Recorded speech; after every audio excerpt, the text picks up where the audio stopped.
Hello students, हम light reflection and refraction से एक क्वेश्चन कर रहे हैं। ये क्वेश्चन सीबीएसई 2025 में पूछा गया है, तो डेफिनेटली काफ़ी इंपॉर्टेंट क्वेश्चन है। ये क्वेश्चन है observe the following diagram and compare. Okay, तो देखो यहाँ पर हमें एक डायग्राम दिया हुआ है और उस बेसिस पे हमें कुछ क्वेश्चंस पूछे गए हैं। देखते हैं पहला क्वेश्चन क्या है। पूछा है स्पीड ऑफ लाइट। अब यहाँ पे देखो एक मीडियम ए है, फिर मीडियम बी है और फिर तीसरा मीडियम आता है सी। मतलब लाइट मीडियम ए से एंटर करती है मीडियम बी में और फिर वो बाहर निकल जाती है मीडियम सी में। हमें बताना है स्पीड ऑफ लाइट क्या है। ओके, तो हम अगर देखें तो ए और बी में जो लाइट रहे वो स्ट्रेट पास हो गई, देयर वॉज नो बेंडिंग। लेकिन जब हम लोग सी मीडियम में आते हैं ना तो लाइट में बेंडिंग है। कैसे? देखो लाइट को जो है कुछ इस तरह से सीधा जाना चाहिए था, right. This was the usual, this should be the usual path of the light, लेकिन ऐसा नहीं हुआ। हुआ क्या, लाइट जो है वो बेंड हो गई अवे फ्रॉम नॉर्मल, है ना। यहाँ पे आना चाहिए पर ये क्या हो गई, नॉर्मल से दूर चली गई। इसका मतलब यहाँ पर स्पीड क्या हो गई, बढ़ गई। ठीक है, तो हम क्या लिखेंगे इसका आंसर।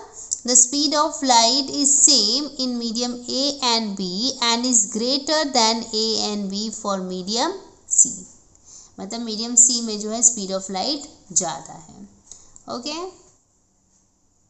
ओके, तो देखो मैं यहाँ पर तुम्हें नॉर्मल भी बना के दिखा देती हूँ। देखो नॉर्मल क्या होती है, परपेंडिकुलर टू द सरफेस। तो ये है रही हमारी नॉर्मल। ठीक है, तो नॉर्मल से क्या हो गई, हमारी जो रे बाहर आई है सी में, सी वाले मीडियम में, वो क्या हो गई है, अवे फ्रॉम नॉर्मल हो गई, नॉर्मल से दूर हो गई है। इसलिए हमने क्या बोला कि स्पीड जो है वो मीडियम सी में ज़्यादा हो गई है। ठीक है, क्योंकि लेस डेंसर में क्या होता है, मीडियम स्पीड ऑफ लाइट और बढ़ जाती है। तो इसलिए हमने क्या लिखा, the speed of light is same in medium A and B and is greater than both A and B for medium C। मतलब मीडियम C में speed of light is more। Okay, next question देखते हैं क्या है।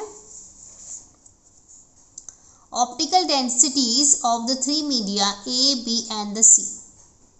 Okay, अच्छा, optical densities के बारे में पूछता है कि तीनों का बताओ, A का बताओ, B का बताओ और C का भी बताओ। तो देखो अगर हम लोग ए और बी को देखें तो यहाँ पर लाइट में कोई भी बेंडिंग नहीं हुई है, रे में कोई भी बेंडिंग नहीं हुई है। तो हम लोग बोलेंगे कि भाई optical density of medium A and B is same.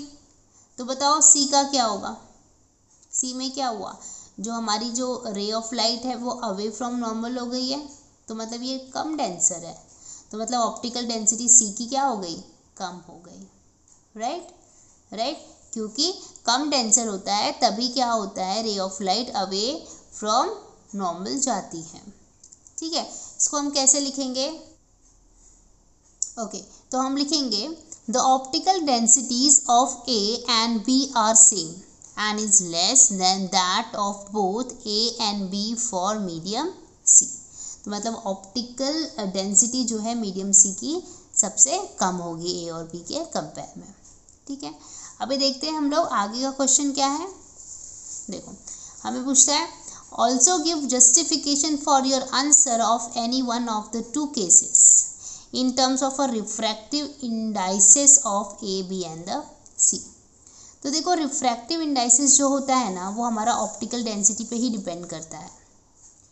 ठीक है, तो यहाँ पर अगर ऑप्टिकल डेंसिटी कम है तो उसका रिफ्रैक्टिव इंडाइसिस भी कम होगा, और ऑप्टिकल डेंसिटीज अगर ज़्यादा है तो रिफ्रैक्टिव इंडाइसिस भी ज़्यादा होगा। मतलब सेम यहाँ पे आंसर हम इसको कैसे लिखेंगे कि जो हमारा refractive index of A and B का तो सेम ही है। देखो डायग्राम में कोई बेंडिंग नहीं है, तो refractive indices of medium A and medium B is same and is less for the medium C.